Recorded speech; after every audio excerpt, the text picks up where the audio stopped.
नमस्कार दोस्तों, मैं राजकुमार मौर्य प्रखर इंडिया यूट्यूब मंच पे आपका स्वागत है। महाराष्ट्र में विधानसभा का चुनाव हो रहा है।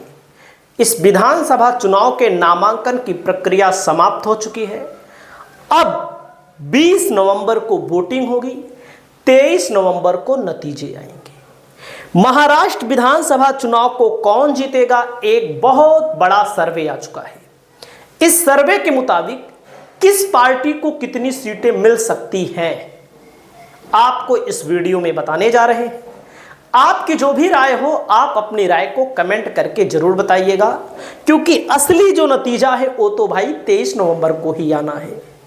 महाराष्ट्र पूरे देश में चर्चा का विषय इसलिए बना है कि महाराष्ट्र आर्थिक राजधानी है। पूरे देश की आर्थिक राजधानी महाराष्ट्र है, तो महाराष्ट्र से ही तमाम चीजें संचालित होती हैं। तमाम मुख्यालय महाराष्ट्र में मौजूद हैं विभागों के।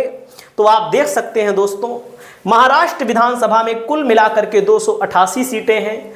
जो 145 सीट जीत लेगा उसको बहुमत यहां पर मिल जाएगा। हालांकि कोई एक पार्टी बहुमत में नहीं आने वाली, चाहे वो बीजेपी हो, चाहे वो कांग्रेस हो, चाहे वो शिवसेना हो, चाहे वो एनसीपी हो। अकेले किसी को बहुमत नहीं मिलेगा, गठबंधन को बहुमत मिल सकता है, क्योंकि यहां पर बहुत बड़ा गठबंधन है। 6 पार्टियां मुख्य तौर पर, 3 एनडीए की तरफ, 3 एनडीए की तरफ। और दोस्तों 62 सीटें आती हैं विदर्भ में।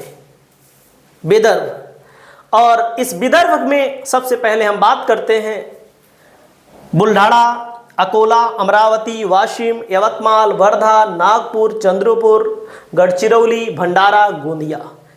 ये विदर्भ की सीटें हैं, विदर्भ की जिले हैं, सीटें नहीं जिले। और विदर्भ में किस पार्टी को कितनी सीट मिल रही है? विदर्भ में कुल मिलाकर के 62 सीटें आती हैं। 62 सीट विदर्भ के अंतर्गत आती है। और इस 62 सीटों में आप देख सकते हैं महायुति को 15 से 20 सीटें मिल रही हैं। महायुति मतलब बीजेपी का गठबंधन, जिसमें फडणवीस आपको दिख रहे हैं सबसे किनारे, इनका चेहरा थोड़ा कम आ रहा होगा। और एनसीए शिंदे हैं, जिन्होंने उद्धव ठाकरे की पार्टी को तोड़ा। और एनसीपी है।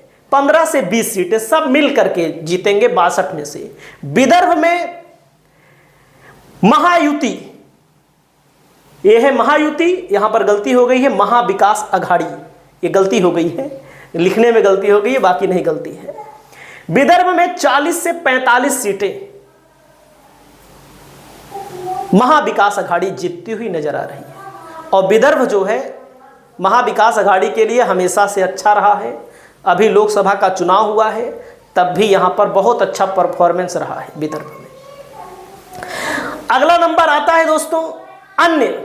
62 सीटों में अन्य को मिलेंगी 1 से 5, यानी कि विदर्भ में आपके इस आंकड़े के अनुसार इंडिया गठबंधन को बहुत बड़ी मजबूती दिख रही है।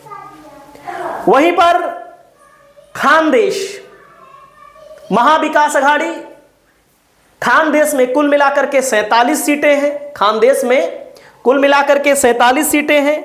और इन 47 सीटों में महाविकास अघाड़ी को 20 से 25 सीटें मिल रही हैं। महाविकास अघाड़ी में उद्धव ठाकरे हैं, राहुल गांधी हैं और शरद पवार हैं। और वहीं पर खानदेश में 47 सीटों में 20 से 25 सीटों, यानी 50-50 का मुकाबला खानदेश में महायुति और महाविकास अघाड़ी के अंदर देखा जा रहा है। वहीं पर अदर को 1 से 2 सीटें खानदेश के अंतर्गत मिल सकती हैं। अदर पार्टियों को भी, निर्दलीयों को भी 1 से 2 सीटें यहां पर मिल सकती हैं। अगला नंबर आता है ठाणे कोंकण। यह इलाका माना जाता है बीजेपी के लिए मजबूत, शिंदे शिवसेना के लिए मजबूत माना जाता है।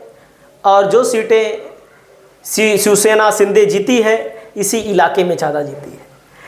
महाविकास अघाड़ी को 10 से 15 सीटें, कितनी सीटों में 39 सीटें आती हैं। 39 में 10 से 15 सीटें, और 20 से 25 सीटें यहां पर महायुति को मिलती हुई दिखाई दे रही हैं।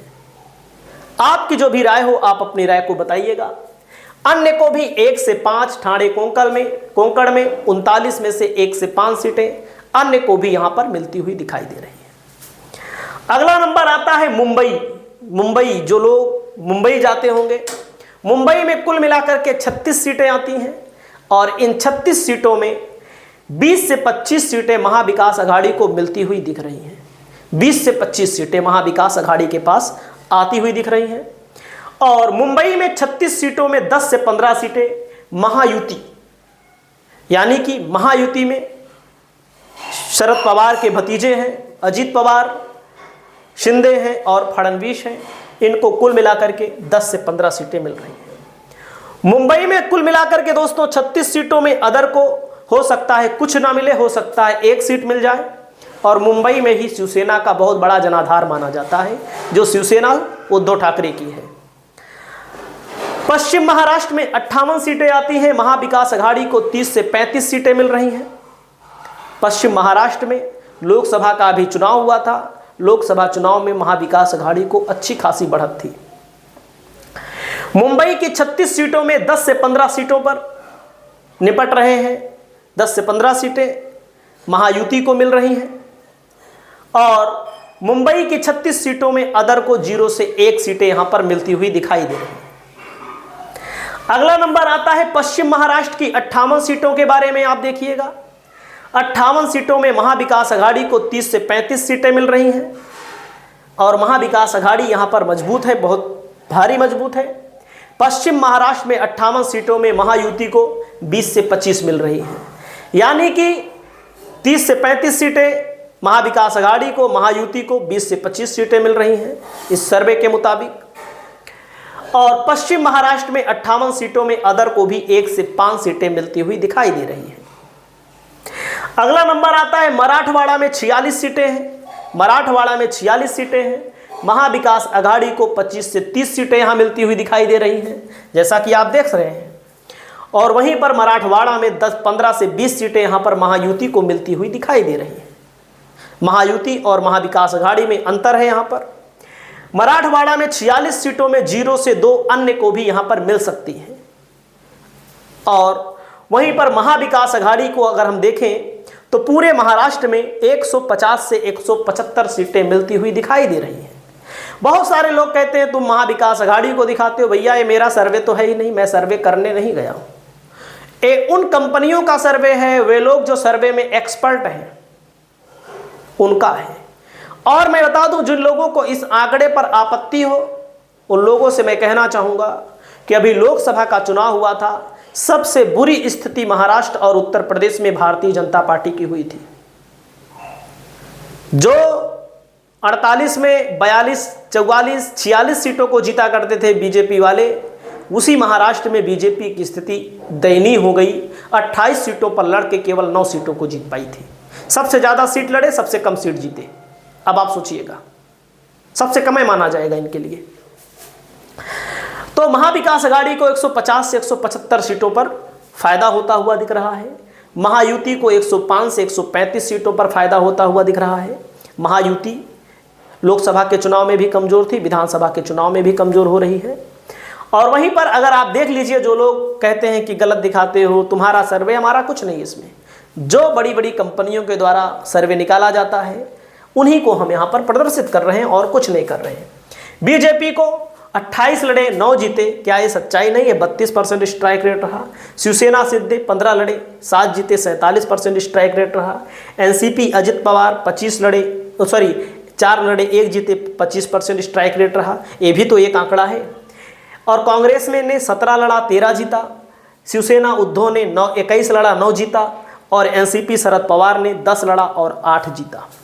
तो यहाँ पर महाराष्ट्र में इस आंकड़े के अनुसार महाविकास आघाड़ी को बढ़त है।